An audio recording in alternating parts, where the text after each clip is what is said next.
नमस्कार साथियों, कैसे हैं आप सभी। आशा करता हूँ आप सभी बहुत अच्छे होंगे। साथियों, मेरा नाम है प्रदीप और मैं स्वागत करता हूँ आपके अपने यूट्यूब चैनल एजुकेशनल ज्ञान केंद्र पे। साथियों, आज के हम लोग इस वीडियो में कक्षा 10वीं सामाजिक विज्ञान के आपदा प्रबंधन भाग के प्रथम पाठ प्राकृतिक आपदा एक परिचय के ऑब्जेक्टिव प्रश्नों को देखेंगे। साथियों, इस वीडियो में यानी कि प्राकृतिक आपदा एक परिचय पाठ से जितने भी प्रश्न आपकी बोर्ड परीक्षा में प्रीवियस ईयर क्वेश्चन पेपर में पूछा जा चुका है वैसे प्रश्न तथा जो आपकी बोर्ड परीक्षा यानी कि 2024 में जो आप लोग बोर्ड परीक्षा देंगे उसमें जो महत्वपूर्ण क्वेश्चन जो आपकी बोर्ड परीक्षा में आने की संभावना है वैसे प्रश्नों को शामिल किया गया है। साथियों, इस वीडियो की मदद से आप लोग इस चैप्टर का रिवीजन भी कर पाएंगे। चलिए इस वीडियो को स्टार्ट करते हैं। देखिए, प्राकृतिक आपदा एक परिचय यह चैप्टर का नाम है। इसमें से पहला क्वेश्चन है कि इनमें से कौन प्राकृतिक आपदा है। ऑप्शन ए है बाढ़, ऑप्शन बी है सांप्रदायिक दंगे, ऑप्शन सी आतंकवाद या ऑप्शन डी इनमें से कोई नहीं। साथियों, प्राकृतिक आपदा क्या होता है? जो प्रकृति देती है। जैसे कि आप लोग एक तरीके से कह सकते हैं कि जो भगवान के द्वारा वैसी घटनाएं जो भगवान के द्वारा करवाई जाती हैं उसे ही क्या कहते हैं? प्राकृतिक आपदा कहते हैं। देखिए, बाढ़ बाढ़ भी क्या है? वो भगवान के द्वारा ही अपने आप ऑटोमेटिक होता है। और सांप्रदायिक दंगे, सांप्रदाय का अर्थ होता है दो धर्मों के बीच जब दंगे हो जाते हैं, हिंदू मुस्लिम के बीच लड़ाई हो जाती है। आतंकवाद, कोई देश दूसरे देश पे आक्रमण कर देता है, या इनमें से कोई नहीं। तो देखिए, ये जो सांप्रदायिक दंगे हैं यह मनुष्य करवाता है। ठीक है, यह तो मानव जनित आपदा है। आपदा दो प्रकार के होते हैं, एक प्राकृतिक आपदा, एक मानव जनित आपदा।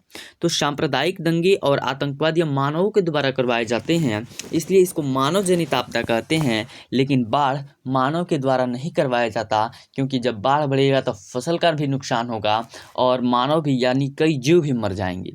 चूँकि यह भगवान के द्वारा करवाए जाते हैं, यानी कि यह प्राकृतिक आपदा है, यानी कि यह प्रकृति के द्वारा होता है। इसलिए प्रश्न 1 का ऑप्शन ए बाढ़ सही उत्तर होगा। साथियों, दूसरा क्वेश्चन है कि सूखा का प्रमुख कारण क्या है। देखिए, मतलब किस कारण से सूखा पड़ जाता है, खेतों में सूखा किस प्रकार से पड़ जाता है, क्या कारण हो सकता है। ऑप्शन ए है 85% से कम वर्षा, ऑप्शन बी 75% से कम वर्षा, ऑप्शन सी 90% से कम वर्षा, या ऑप्शन डी इनमें से कोई नहीं। साथियों, इसका सही उत्तर होगा ऑप्शन बी 75% से जब कम वर्षा होती है, यानी कि 75% से जब कम पानी नीचे आता है तो सूखा का प्रमुख कारण हो जाता है। जो इस बार यानी कि जो 2023 का इस वक्त जब फसलें लगाई जाएंगी तो उसमें सूखा का प्रभाव देखा गया, क्योंकि इस वक्त बारिश कम हुई थी। तीसरा है मानव जनित आपदा क्या है। तो मानव जनित आपदा आपको अभी बताया कि जो मानव के द्वारा करवाया जाए उसे क्या कहते हैं? मानव जनित आपदा। चलिए देखते हैं, ऑप्शन ए है बाढ़। बाढ़ एक प्राकृतिक आपदा है, क्योंकि यह भगवान के द्वारा यानी कि प्रकृति की घटना है। ऑप्शन बी भूकंप भी अपने आप उत्पन्न होता है, यानी कि यह भी प्राकृतिक आपदा है। ऑप्शन सी है आतंकवाद। तो आतंकवाद मानवों के द्वारा यानी कि एक देश के मानव के द्वारा दूसरे देश के मानव पर करवाया जाता है, इसलिए ऑप्शन सी आतंकवाद क्या है? एक मानव जनित आपदा है। ठीक है, प्रश्न नंबर 4 देखते हैं कि निम्न में से कौन मानव जनित आपदा है। तो अभी मानव जनित आपदा का आपको परिभाषा दी कि जो मानवों के द्वारा करवाया जाए, तो ऑप्शन ए है सांप्रदायिक दंगे, ऑप्शन बी है आतंकवाद, ऑप्शन सी है महामारी, या ऑप्शन डी इनमें से सभी। तो मानव जनित आपदा क्या है? तो जो मानव के द्वारा करवाया जा रहा है, तो सांप्रदायिक दंगे, दो धर्मों के बीच जब विवाद उत्पन्न हो जाता है तो वो मानव के कारण होता है। एक देश के व्यक्ति द्वारा दूसरे देश के व्यक्ति पे आक्रमण होता है तो उसे आतंकवाद कहते हैं, यानी कि वो मानव के द्वारा करवाया जा रहा है।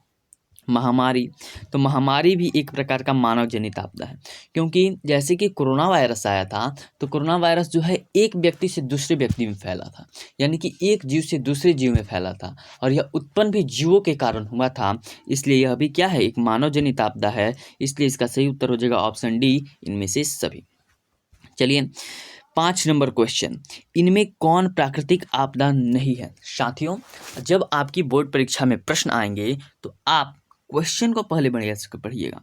जैसे कि कोई पढ़ लेगा जल्दी जल्दी, इनमें कौन प्राकृतिक आपदा है, प्राकृतिक आपदा, अब उसको सुनामी भी है, बाढ़ भी है, तो किसी को टिक करके आगे चल जाएगा। लेकिन बोला जा रहा है कि इनमें कौन प्राकृतिक आपदा नहीं है, यानी कि कौन मानव जनित आपदा है। यह क्वेश्चन देखिए काफ़ी बार पूछा गया है, ठीक है। बोर्ड मॉडल भी है, इस बार की बोर्ड परीक्षा में भी आ सकता है। 2013 में, 2015 में, 2017 में, 2018, 19 और 2023 में भी पूछा गया है ये प्रश्न, इस बार के लिए भी जरूरी है, देख लीजिए। तो प्राकृतिक आपदा नहीं है, तो सुनामी एक प्राकृतिक आपदा है, बाढ़ भी एक प्राकृतिक आपदा है, भूकंप भी एक प्राकृतिक आपदा है, लेकिन आतंकवाद जो है एक मानव जनित आपदा है। और क्वेश्चन बोल रहा है कि इनमें कौन प्राकृतिक आपदा नहीं है, इसलिए ऑप्शन सी आतंकवाद सही उत्तर होगा। देखिए 6 नंबर प्रश्न है कि इनमें कौन मानव जनित आपदा नहीं है, यानी कि कौन प्राकृतिक आपदा है। प्राकृतिक आपदा क्या हो जाएगा, ऑप्शन ए सांप्रदायिक दंगे गलत है, या मानव जनित आपदा है। आतंकवाद भी मानव जनित आपदा है। रेल दुर्घटना भी मानव जनित आपदा है, क्योंकि एक मनुष्य की गलती के द्वारा जब ट्रेनें एक ही पटरी पे चलने लगती हैं तो इसे क्या कहते हैं, रेल दुर्घटना हो जाता है, तो यह भी मानव जनित आपदा है। इसलिए ऑप्शन डी होगा, सभी गलत हैं, अर्थात इसमें जितने भी ऑप्शन हैं वे सभी मानव जनित आपदा हैं, लेकिन प्राकृतिक आपदा नहीं है। आइए प्रश्न नंबर 7 की ओर बढ़ते हैं।